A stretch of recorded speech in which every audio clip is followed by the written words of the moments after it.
Hello, everyone. I'm Christina Joy, the events coordinator at Sankofa Video Books and Cafe. But as you can see, we are definitely not at Sankofa Video Books and Cafe today. Tonight, we are at DC Public Library, the MLK Library, downtown at 901 G Street, Northwest.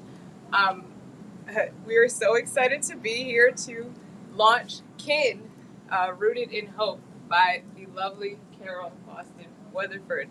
Give it up for Carole, y'all. Woo! And we are joined tonight by her son and the illustrator of this amazing book, Jeffery Boston Weatherford. Give it up. Woo! And tonight we have the lovely Leah Henderson interviewing both Carole and Jeffery. Thank you so much. Woo! Without further ado, let's talk about kids. Okay. So first of all, I love that you got the purple going on to represent for the book.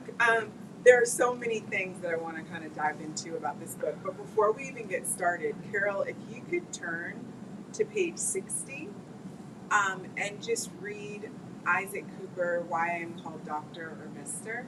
I think that this particular poem encapsulates so much of what you are both doing with this book and with all of your work. So if you could read that, I would love Thank that. you, because I had already bookmarked page 60. I had no idea you were going to ask me to read this. Isaac Cooper, Why I Am Called Doctor or Minister. When you are among the few who can remember the motherland or who heard firsthand accounts of it, you must keep watering those roots. When you are the only one who knows for sure that he descends from African royalty, you must take the lead in teaching others, even if prayer is the only education allowed the enslaved.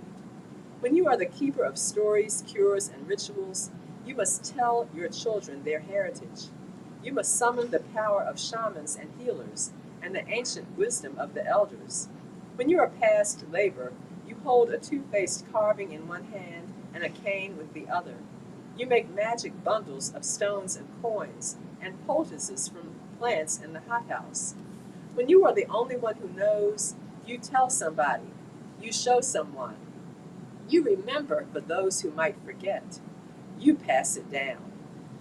Thank you. And so for me, when I read this poem in particular, it just made me think of growing up. My family used to take us to so many spaces around the world to learn about history, but in particular Black history.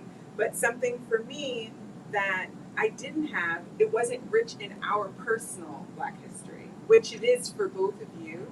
And I just wonder, when you were growing up, what was it like to have all of these touch points of richness of your legacy around you? And did you kind of recognize what they were at the time? Were people sharing stories with you, your parents, grandparents, aunts, uncles? Or was this something that you came to later in knowing about your history? We came to it over time. I didn't know half of what I now know or have conjured in this book. Right. When I was growing up, I did know that my great-great-grandfather had been enslaved.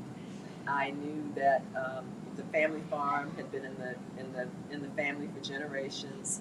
I later learned about our connection to White House, the plantation where my family had been enslaved, and it was really through the efforts of others, public leaders in the community, Black leaders in the community, that I discovered that my other great-great-grandfather had fought in the U.S. colored troops, and that was I knew that due to the fact that a historical marker went up. Okay.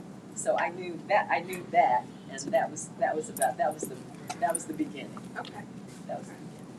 And for you? Yeah, so for me, when I was just a little kid, I had no understanding of what I was experiencing while I was going up to the Eastern Shore, other than there was a lot of land out there. My grandfather made it. He had an amazing green thumb, and I pretty much could go wherever I wanted out there. My sister and I would get up in the mornings and just bike through the woods.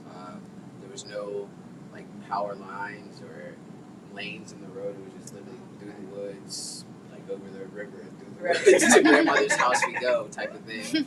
And you know, a lot of the experience, or for instance, this one image in particular, when I was young, I connect to this terrapin because my dad's here.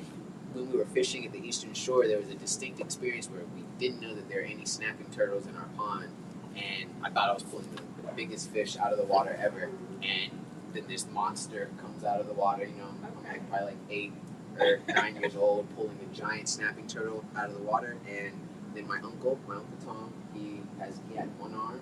Okay. He pulled the snapping turtle up, and he picked it up with his hand by the tail, put it in a pail, and took it to his house and made terrapin soup. All right. So when you all kind of think about now what you've discovered, I am so curious. Where was the tingling to start this project? Did it start as a collaboration from the very beginning, or were you kind of sitting with little tidbits of your family's history and the history of this place, right? And where did you kind of say, wait, let me think about how I can organize this into something new? I had begun doing some family history research, not necessarily genealogical, but in the true sense. But I had been researching my family's history for a few years when my agent, Reuben Pfeffer, asked whether there might be some small black town that I could write about and that Jeffrey and I could collaborate on a project about. And I said, oh, I've got the perfect place. My great-grandfathers founded 2 villages on the Eastern Shore, Copperville and Unionville. And so that was really the beginning. The beginning of it. Okay. Sometimes it's interesting to me how we have stories in us, but it takes somebody else to like just give us a little nudge or poke, whereas the rest of the world is like, that is fascinating and I want to know it now. Right. I would never have just embarked on a project to write about my own family otherwise. No, I completely understand that in every way. And so when you were then sitting down to say, okay, I'm going to craft this, did you have any idea that you were going to fold in the level of family ancestry through kind of, some of it seems to be like it's documented and other parts of it are coming through you in a way that it's like you're making, you're finishing what's incomplete in a lot of senses. I can't really state when I made that decision, but when you're doing any kind of genealogical research, I don't care whether you're, black, white, or otherwise, at some point you're going to hit a brick wall. You can't. That's all you can find out at that moment. And so at that point, I said, okay, I'm going to have to fill in the details for myself. And then I began researching material culture. How people lived at that time, what they owned, not just my family, but what the enslavers owned besides other humans. Right. And other, historical events that were taking place at the time that may have involved or affected my family. Okay. So, I began to fill in the gaps that way. Okay. And just speaking of filling in the gaps, both of you, there are some moments where I'm so curious if they were filled in gaps or if you had heard something before. In a couple of instances where that happens, like with Chicken Sue, when she says, I don't own house nor hut, but these chickens are all mine. I fret when the hens go missing, when a hen goes missing. But if I clip their wings, I fear forgetting how to fly. Like a moment like that, I feel like somebody could absolutely say that. Well, that's the way I feel. When I embark on any kind of project, historical project, particularly about African Americans, I ask the ancestors to speak to and through me. Right. And so that was Chicken Sue speaking through you. Yeah, all I knew about Chicken Sue was her name on a ledger. Right. I probably knew her age too, and she was a young woman or girl at the time. Well, that was then going to lead to my next question for you. With the striking image that you've created, kind of where did you pull from? Okay, so I use the libraryofcongress.gov as well as a few model reference websites or resources that I have. This particular girl, she's actually a Haitian girl. Okay. So I pulled her image from there. She seemed to be suitable. She spoke to me when I saw her image. Gotcha. So I felt like it was a perfect reference for her. And she's, of course, happened to be holding the chicken. Right. And in that poem, I mentioned the other types of fowl that were at White House. So that I was able to find out through research. But anything about Chicken Sue herself, I had to create. To create. There are a number of times where you do it, or I'm assuming that it's done. Another one is with Chrissy. Oh, and yeah. that soup, and I'm just like, yeah, girl, I'm not giving anything away. No spoilers. You have to have that moment and experience that one because you're like, yes. That's one of my favorite poems. Yeah, too. yeah. I enjoy reading that one the most. Yes. And we won't give it away, but one thing I wanted to do throughout the book, where I have both my ancestors and their contemporaries, other enslaved people, speak, is I wanted to make sure they had agency. Yes. And they weren't just, going through the motions of doing whatever their job title was in the ledger. Right. And I think another really wonderful example of that is Isaac Cooper II, when he's talking about creating the shoes. And when those shoes were out, we go barefoot in the cold. Sometimes I stash shoes for brave souls plotting escape. When they flee, part of me goes too, spiriting them north. And I think throughout this book, for both of you, there is this quiet resilience and this moment on the page where we are present, we are here, we are not invisible. And in your rendering of him doing the shoes, again, I feel like even though his back is turned to me, he is very diligent in what he's doing, and he has a lot of respect for what he is doing and what he is creating, and he knows that it can do something more than just be a shoe in the field. And I think that you all do that over and over again, beautifully in the Our ancestors were not only Isaac Copper, the elder one, worked in the great house, as did some of our other ancestors. But others worked in crafts and artisan shops that were on the plantation, and others were field hands. The plantation had as many as 1,000 enslaved people living at the flagship where the enslavers lived rather, and other farms in that area. So there was a huge community, and the project began with just documenting my own family, but ultimately there were other people I thought whose voices needed to be heard. I think I say it at one point. How could I not let sun in and stories out with so many people whose voices had never been heard? And when you were kind of thinking about the Lloyd families, like the plantation owners, and kind of their place in your family's story, when did you decide to step into their space and in their heads? From the beginning. I wanted them to speak as well. Okay. Because they were, ultimately, they were a big part of the plantation. Right. Absolutely. Yeah. Absolutely. They benefited greatly. Absolutely. That is true. And so this book starts with roots. It starts with a tree, and it starts with your image. And I wondered, was there a particular tree that was in mind, or? I wanted to have one that was like you're looking up to, as you can see in the perspective. Right. The page for that one, so I can show them. Yeah. You're looking up to your family tree. You're discovering what lies above you, what lies beneath you. You are the tree. You are the bark, the leaves, everything. And wanted it to be a journey, almost like a map as well. Absolutely, and it feels that way. It feels like there's so much to discover when I'm looking up at that tree. So I really appreciated the book starting in that way. And I also was very curious in you all very early on talking about your experience at Goree Island and how that in some ways may have become a springboard either for this particular way into this story or in some fact-finding part. And I wonder why you this is page 4, you're in Senegal, and I wondered what made you all kind of put that so early in the book. Because it happened before we embarked on the project.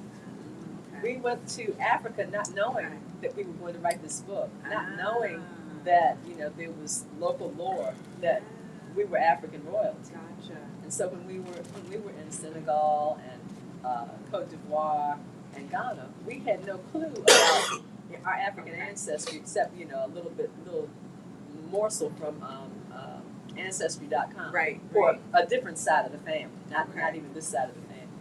Oh, that's so interesting to me. So I'm curious. So for this image right here, what were you thinking about, and what was so important for us to see that fruit Absolutely. so close? So these are the kashakas.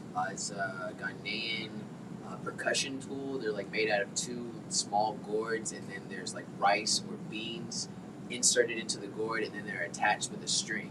And then it's an amazing experience. And I considered myself to be like a rapper at the time. I had big plans for the kashakas, and it was like you could make beats just out of nowhere, but it was like almost being presented a part of myself. Okay. So the image that we see, this was something that was presented to me, right? And while we were on this ship to Gorée Island, this was when I had the experience of an African brother. You're like, oh, you're from America? Welcome home, brother. Thank you. Thank you so much. Yeah. So, Okay. So now that we're kind of on Gorée for a second, I've been to Gorée a number of times, and there was this one particular time where they had cordoned off an area and let us kind of step into the space without any other tourists talking about, I want a Coke, I want this, and you know how there's a lot of noise around. Right, exactly. And so it's very kind of unsettling It really to be was. in this space where you're trying to kind of be in this space, Exactly. and then there are these tourists talking Yeah, about that's all the exact kinds of sentiment that I had. irrelevant. Even the comments of the tour guide, I just wanted some quiet, Yes. so I could just, like you Yes. said, be in the space, meditate Yes. on it, and see what I felt. Exactly. Experience, It's- just experience it. And so, so this one particular time, I had gone and I got that chance. And so I went in one of those like milk cubbies where they do the mating, or they do like they held us until the ships were coming. And I looked and so on your page when you're talking about, wouldn't I hear their cries on the wind, taste their tears in the salt air, see their ghosts walking on water? Absent such signs, I stand silent, like a curious child I quiz Mother Africa. She offers no answers, only her embrace. And I wondered at that moment while you were there, and then when you think about your time when you walked through Way House, what was the difference? Well, the difference was that at White House, I knew my family had been there. I knew my ancestors had been there. And when I held the key to White House in my hands, I sensed that my ancestors had held that same key. And when I walked across the mowed down cornfield to the burial ground of the enslaved people at White House, I actually felt my ancestors, like, we have been waiting for you. And it was just so emotional to stand on that ground. I actually kneeled there and cried. I can only imagine. And I want to go back. And speaking of that, like that difference of when with Gorée, there's nothing that is rooting you to that on a personal level. But then when you are looking in the mirror during your time in the plantation, and you're kind of feeling like you hear them talking to you right now, like you look familiar.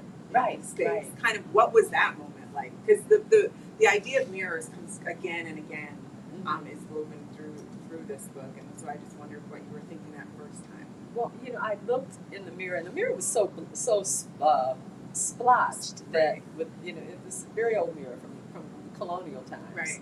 that I could barely see any of my own reflection. I mean, the gilding is still on the frame. Gotcha. But all the silver is just about worn off the mirror. But I just imagined that the mirror had seen my ancestors, and among the other things on the walls, the etchings, the silhouettes, the paintings, nowhere on the plantation was there any trace of my ancestors except on that plaque at the burial ground. Right. And so I just imagined that I connected with the mirror, because the mirror had seen them, even though the enslavers had not really seen them. Right. They were invisible to an extent. Right. And so for you, Jeffrey, I wonder, like, when you were thinking of what images to capture when you were going through this, and when you were, whether doing research or taking walks through spaces, what kind of stayed in your mind or helped you kind of guide you, besides the text itself, to create the images that you decided to create for the book? So of course, the text is amazing, and that's like the first touch point always. So I read through the text first, and it gives me an image, and the text is just an accompaniment to the spirit that arises. Like my mom was saying, she listens to the ancestors, and while I was at Howard University, one of my professors, Achille Ron Anderson, taught me about a technique called ancestral whispering, where you open yourself up to spirit. And because our people, African people, we haven't always subscribed to what the religion and the practice of religion that we were impressed upon here in America. And we were always about ancestral worship, talking to the ancestors, talking to spirit, talking to nature. And you can listen, you can hear. It's not a voice, but it's a feeling. It's a distinct feeling, like almost like a chill. You like listen until the ancestors let you know that this is okay. This is a stamp of approval, and then that's when it's done. And so that's how you kind of came to some of the images. And I'm curious for you, which one stands out in your mind? Images, which one stands out? Besides the first one that you showed us. Okay. Is there another one that you feel like really kind of represents what you were trying to say throughout? And while he's looking, since you mentioned mirrors, I'm going to mention that if there's a visual motif that recurs in the book, it's hands. Yes. That's because Jeffrey's artistic practice has focused on hands for many, many years. Okay. I haven't really spoken about this image too much. Show Frederick Douglass. Show Frederick Douglass. Show Frederick Douglass. It was supposed to be my image, but After you show Frederick Douglass, Douglass, then show them. Right. So, Frederick Douglass first, of course, this super tiny, super stamp size, and all my images, I put a high amount of detail in them, but this one was just shrink, very, very, very small. But it's, in my opinion, one of the highest quality renderings in the book, because Frederick Douglass was the most photographed man of the time, and so there was plenty of reference photos, and they were all very high quality, unlike prints and etchings, which I have to kind of do a little bit of imagination and fill in the details and the gaps of that. But I really love images where I have just a high quality portrait person, like chicken soup. You can tell when I have a high quality photo, and when I have to kind of fill in some gaps about the images that I'm using. So, but the image that I wanted to talk about was this one, about Frederick Douglass and education. It's about my mom growing up in Maryland, and this was first of. It was like an attempt. I don't want to say an attempt because it came out. I didn't attempt. I did it. So this image was her underwater, and I feel like I captured a different element of like Scratchbird. She's diving into the water, and it's like, for me, it was representing her diving into the knowledge of our ancestral past. So this is like one of the it's one of my favorites actually, and right before that image, Carole, if you could read a little portion of Between Rivers, and you can at least until the merman.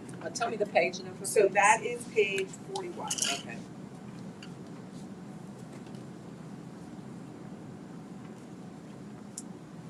Between Rivers. We were swimmers. Children growing up on the coast of West Africa could swim by age 6. After one shipwreck, a captive African swam 60 miles to shore. At events on or beside American waters, enslaved people worked as lifeguards in case white landlubbers needed saving. We were swimmers, enslaved fishermen, pearl divers, and deep-sea hunters. For sport, white spectators wagered on matchups between us. We were swimmers until it dawned on the enslavers that we might escape by water, making our trail undetectable, or even worse, causing loss due to drowning.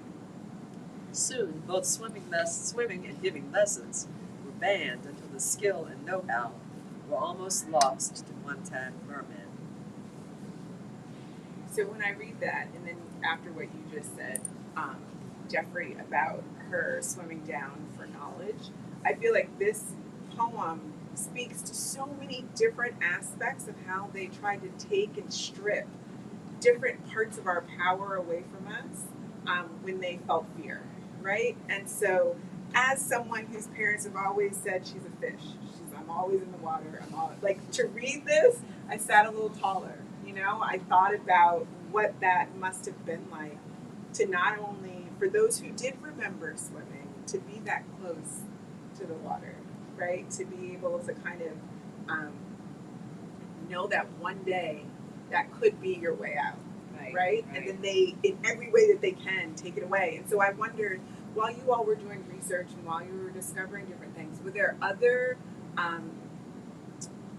moments where you were like, I didn't realize they took this from us too, or tried to take this from us too? Like this one, for me, was one kind of like reading or writing, where they made sure if they have this ability, this is gold, this is riches, this is a treasure. Was there anything else, whether it was something small or anything that you came across? Well, I'm not sure it's a discovery, but I think the most priceless thing they took away from us was our history. Yes. And the takeaway for me, after reading the book several times, seeing the arc and reading it, was that family heritage is a form of generational wealth, and it is priceless. You can't take it to the bank, but you can't lose it in the stock market either. Absolutely. But so many of us don't have it. We can't trace our heritage before 1870 because we were not documented prior to that. We were property. Yeah. We were considered property, not individuals. Yeah. So I encourage others to not only try to trace their roots, but to talk to the living, talk to the elders, and get whatever stories you can. Whether it means writing them down, recording them on a phone, but getting them however you can, so you can pass it down. Because it's not only stories from enslavement that have been lost; it's stories from later periods. Yeah. No. Because and I think now we're talking less and less to each other. We're more engaged with our phones than we are with our families. Yeah. So I think it's just it's very important to have as much knowledge about your heritage and about your family as you can. And I mean, that just kind of makes me think of all the times growing up when people are like, my great-great-grandfather did this, and my father did this, and my this, that, and those people are standing taller. They might have this sense of entitlement or privilege that goes along with that. That was stripped from many of us to have that. And so what you're saying, I completely echo in every way. Yeah, we may not know what ships we came over on. Exactly. But all of us, some of us do. But we may never find that out. But there are things that we can find, and as you say, each bit of information that you have makes you stand up a little tall. It absolutely does. It absolutely does. And Jeffrey, in your illustrator's note, you talk about it is a call to future artists to stay dedicated to the process and to stay in tune with their why. And I'm just curious. I'm always talking about the whys of my story and the whys I'm doing what I'm doing. And when you were talking about the why here, what in particular are you referencing? Well, speaking to artists, if there's any artists in the audience out there, we all know that there's a term called starving artists, right? And I don't think there's any other occupation on the planet that has that adjective attached to it. So, it's not to be taken lightly. I've known many an artist who have folded under the pressure, and I felt like I was gonna fold under the pressure. Even my last book, my mom knows the story. She was there, right? I was literally done with illustration, right? I was closing the door on everything. But the next book that came out, this is I can say the largest body of art that I've ever completed for a book project, right? And there's 51 illustrations in this particular project, and before this there was it was 12 to 16 illustrations per book. Okay. So this was a massive undertaking, and I can say that I reached a different level of rendering while I was doing this, a different level of a different eye for scratchboard, and I even developed a full brand new technique in my own brushes and like a digital format, because scratchboard, it takes an immense amount of time to complete. a traditional scratch board, I have to draw the image 3 times before it's complete.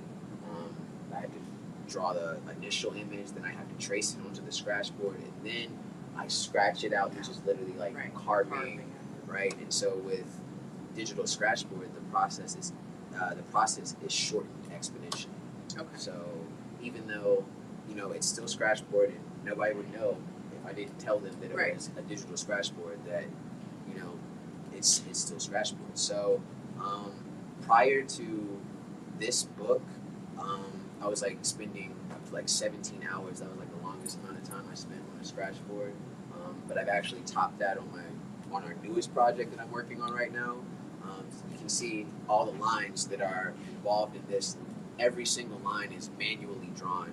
So the more lines you see on a piece, the more detail that you see, the more angles there are. Angles are the worst. Like architectural stuff for scratch board is just hard. It's just horrendous to draw. So the most recent book that I've done, or that I'm working on right now, I've spent 48 hours on one image. Okay. Yeah, and it's a picture of a church. It's just crazy. May I just make, I want to, this is a side, it's not a side note, it's a cover note. On the cover, this has truly been a family affair. This is my granddaughter on the cover. Oh. And she's here tonight. I don't know if I'm going to get her to come and show her face so you can see her likeness. She's a teenager, so we'll see. We'll see if she'll come. Wonderful. So, speaking about collaborations, I know that this is not your first, as you said. What have you found when you worked on this project in particular and others that was kind of similar in the ways you approached it together, or did you kind of stay separate, like a lot of author-illustrator situations are, or did you kind of have conversations? We didn't really have many conversations while Jeffrey was doing the work. We were, you know, very much like other authors and illustrators, you know, kind of hands off. Maybe the difference is that I do a lot of picture research, and I share it with them. And you share it. Okay. She has a say in what goes in the book, right? Obviously. So she Does she wield the mother kind of like do any of that, or she just kind of? No, she just lets me. She'll give me you know, like I think you should put this in the book, or she'll give me a list of things that she just I have to have this in the book, and I don't know about any other author-illustrator relationships, right? But give me an example of that from I would so say now you can see how give me an example that was of what that. my next all right, so would be. this. What had to go in the book? Oh, that's right, the This camera. had to go in the book. Well, and that was because She was there was acting a like she didn't do this, two-headed. right? I didn't say it had to go in, but there was a two-headed. Well, yeah, maybe I did because you had something. He's like, oh no. Yeah, he did. Yeah, I did. He's like, oh There was there's a two-headed carving that was found in an archaeological dig. And so I did this picture reference. And it's not easy to find a two-headed carving. No. So I found one. Okay, you were like, yeah, no, that work is I did it. Guilty. Okay. No, that makes sense. That makes sense. Yeah, but no, it's amazing because, you know, she loves to do picture research, so that saved me time. Yes, and if she has a vision for it, of course. Like, why would I not help put that forth? That's my job.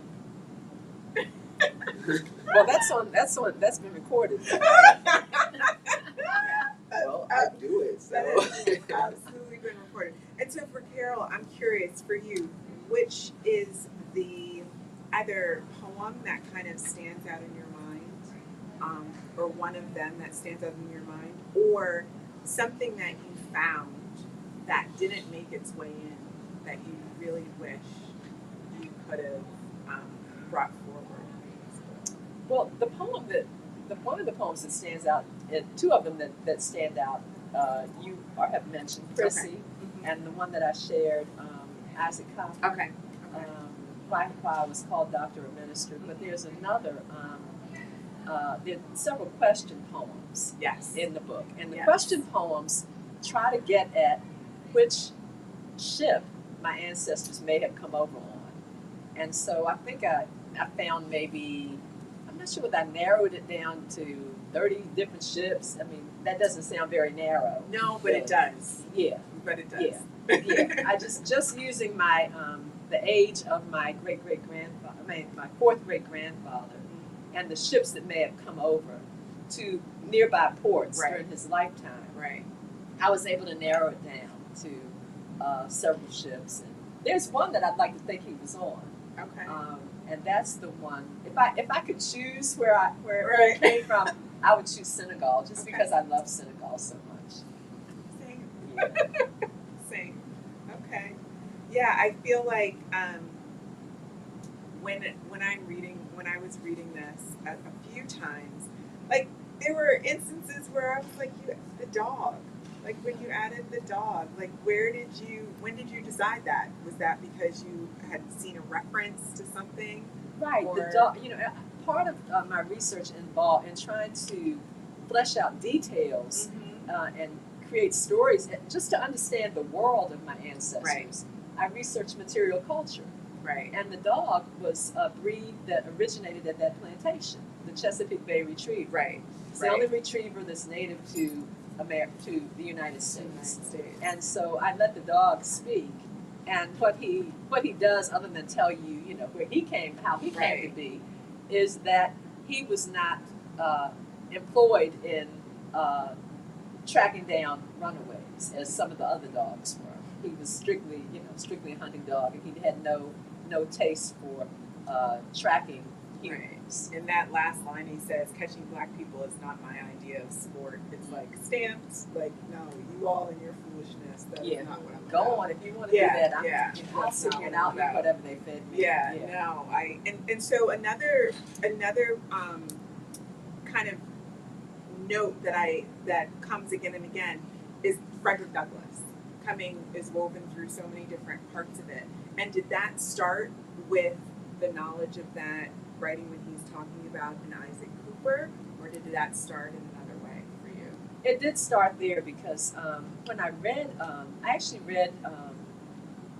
met Isaac Cooper through Frederick Douglass's autobiography, My Bondage and My Freedom, and I met him in that book. Before the book was even an idea. Okay.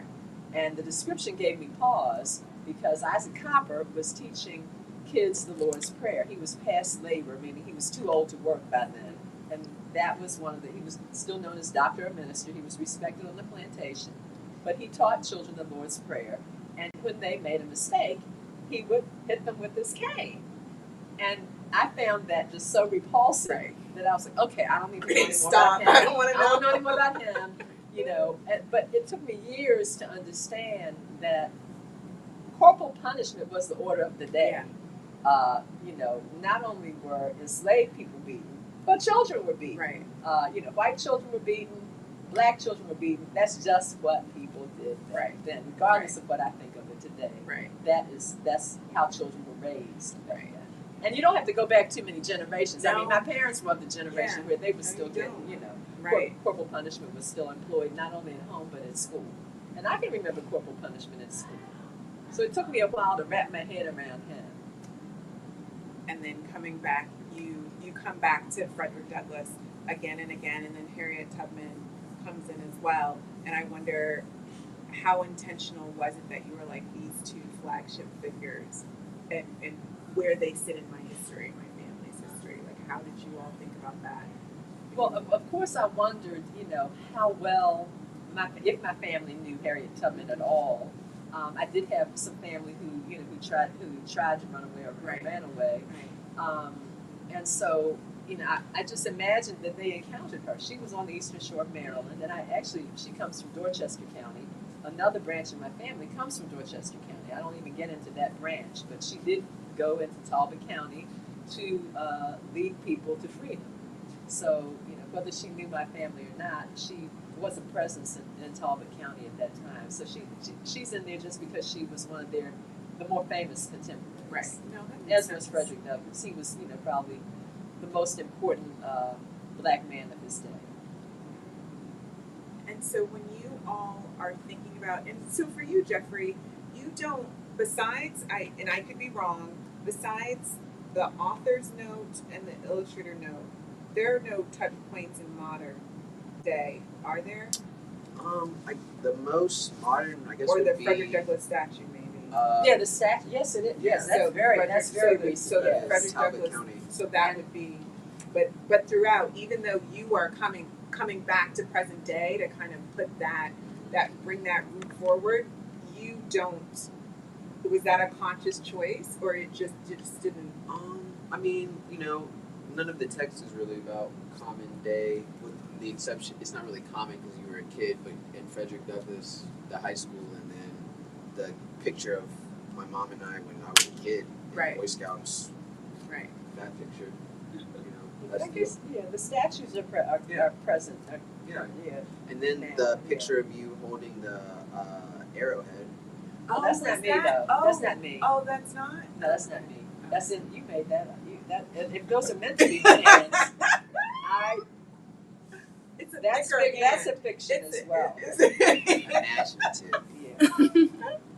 That was creative license. Not a moment of creative I held the license. key, but not the arrow. And so, I'm so curious. What are some of the things that have been found? Besides, like you talk about the arrowheads, what are some of the other things? Oh, that there. you've been In terms of the archaeological, the arrowheads have just been found by farmers, By who farmers plowed the all over, fields right. over the years. And I have a farmer friend who actually gave me the introduction to the Lloyd family so that I could tour the interior okay. of the house. But the things that have been found more recently through the University of Maryland's archaeological project on the property are a button Okay. that was carved of bone, the two-headed carving, Okay. and some beads or some kind of little amulets that were placed in a doorway, placed in under thresholds. So that had some spiritual purpose. Yeah, I was gonna say. Yeah. Okay. Oh, interesting. And so you just mentioned that this farmer kind of got you in touch with the Lloyd family, so you can kind of go look. Have they seen the products? I sent an arc. Okay. I sent an arc. Did they know that you were going to kind of tap into their family's voices at the time, or you? And I don't think they knew yet? that I was. They didn't ask, and I didn't tell them Of that course. I was going to do that. No. So they may be surprised to hear their ancestors speak. I think it's such an interesting way that you've cataloged all the things that I'm imagining that you both found. And just while you were doing this, about how long was the whole process? I think I started working on this in 2015, and the book just came out, so maybe go back a year. Okay. So let's see, at least seven years. Okay. I worked on it. I wasn't doing the research for seven years, but in 7 years of maybe I did the research maybe for 4 or 5 years, and the drafting of the manuscript, and then the rest was revision for the publisher. And so one question I'm always curious, because kids have fascinating questions. So I know you all have just been on tour for the book, and I'm just so curious. Was there a question that you had to say, "Oh, wait a second, I really have to think about this for a second before I answer"? Because sometimes it catches me off guard when I'll be at events, because they will ask me something where I'm like, they were really paying attention. Have you all had that? Or I want to say that we could have had, because we've been going to schools, like it's been so hectic, back to back. There was one session in Louisiana, we had a seminar class, and they had a board full of questions, but we didn't know that we only had 25 minutes with them, and so they didn't get to ask any of the questions. But I saw, like, they had really thought out, like, branched out questions from other questions. One of the questions was about the different perspectives in the book, but we didn't get to answer the question. Right. So I probably needed more explanation from them. Right. Question. About what the question Yeah, was. I remember seeing that, because I was thinking, oh God, I'm going to answer that. Yeah, I was looking on Well, the board. that is literally when you're like, wait a second, I Because gotta it was like step back. perspectives, and I think it said unperspectives versus perspectives, whatever that means. Oh, interesting. So I was hoping that we would get to the questions, but we didn't. Yeah, but we're But gonna I'll tell you, most of the revisit. questions, when I travel with this one, are for him. Because, he's young, he's Yes. dynamic, and he's a visual artist. Yeah. I will say, And he's not bad looking. of course not. And I will say, whenever you are at an event with an illustrator, It's like, all right, I'll go sit down. They've like drawn the Right. world on the They- board. And all I can do I is think use. that anybody can write. I write, but no, I can't draw. No, That's hard. absolutely, absolutely. So I don't want to monopolize. I would love to know if anyone has a question, a burning question that they would like to ask, or something that they are curious about. I love like learning about archival history and people's processes. So, how long did it take you to connect all the pieces, or like from the time you started and you stepped like I'm actually working towards producing this book to the time you completed? How long? Well, something wonderful happened when I was doing the research, and it's that when I was looking at these ledgers with my ancestors' names on them and other their contemporaries at White House over the period of the century or so that I was looking at, just the period of enslavement, I got in touch with a cousin, and we started talking, and he said, "I'll send you a document that I put together," and he had already done the research.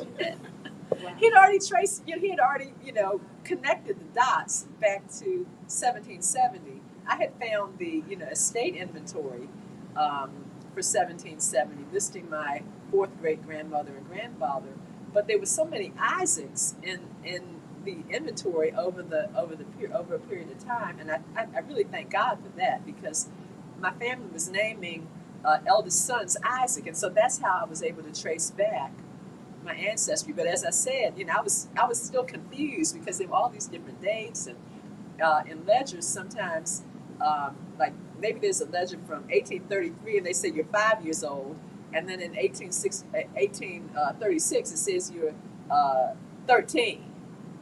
So the ages were I guess were estimates, and so it was I credit my cousin Edwin Blake with kind of clarifying the connections between the various Isaacs in my family. So the three Isaacs: Isaac the Elder, Isaac the Second, and Isaac the Third. Isaac the Third was in the U.S. colored troops, and Isaac the Elder was the one who encountered Frederick Douglass. Thank you. And for you, Jeffrey, I'm just curious, how long was the process for you? Since this is the most illustration work you've done for a project. I want to say my timeline's going to be totally skewed. I'm like horrible time, but I want to say that we did the first three illustrations for the manuscript in like 2019, maybe. Was it 2019? I don't know, but it doesn't matter because none of those are in the book. That's they were just the studies for. They were scratchbook, but they were the studies for the pitch, right. the So package. yeah, it started quite a while ago, quite a long time ago. Well, for me, for my art, it's been Right. the longest undertaking. Okay. I think you worked on it maybe 2 years. You think? Yeah, at least. Yeah.